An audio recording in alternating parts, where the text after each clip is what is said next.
question 1 who establish the Barman dynasty Barman বংশৰ প্ৰতিষ্ঠাতা কোন আছিল ইয়াতে অপশ্যন দিয়া আছে এ ভাস্কৰ বৰ্মন বি পূজ্য Barman C Samudra Barman and D none of them ইয়াৰ ভিতৰত শুদ্ধটোতো হ'ব অপশ্যন বি টু পূজ্য বৰ্মন বৰ্মন বংশ প্ৰাচীন কামৰূপৰ প্ৰথম গুৰুত্বপূৰ্ণ ৰাজবংশ আছিল এই বংশ প্ৰতিষ্ঠা কৰিছিল পূজ্য বৰ্মনে খ্ৰীষ্টীয় ৪ৰ্থ শতিকাত next question who among the following was the first governor general of India তলৰ কোনজন ভাৰতৰ প্ৰথম গভৰ্ণৰ জেনেৰেল আছিল ইয়াত অপশ্যন দিয়া আছে option A Lord Dalhousie option B Lord Cornwallis option C Lord William Bentinck and option D none of them ইয়াৰ ভিতৰত শুদ্ধটোতো হ'ব option C to Lord William Bentinck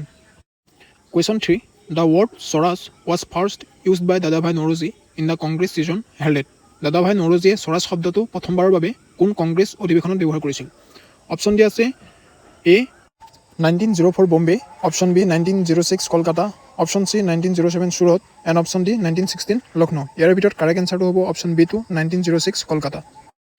question 4 who was the father of king Harshavardhan ৰজা হৰ্ষবৰ্ধনৰ পিতৃৰ নাম কি আছিল option A Prabhakar Vardhan option B Bhaskar Vardhan option C Jayavardhan আৰু অপশ্যন ডি মহাবৰ্ধন ইয়াৰ ভিতৰত শুদ্ধটোতো হ'ব option A to Prabhakar Vardhan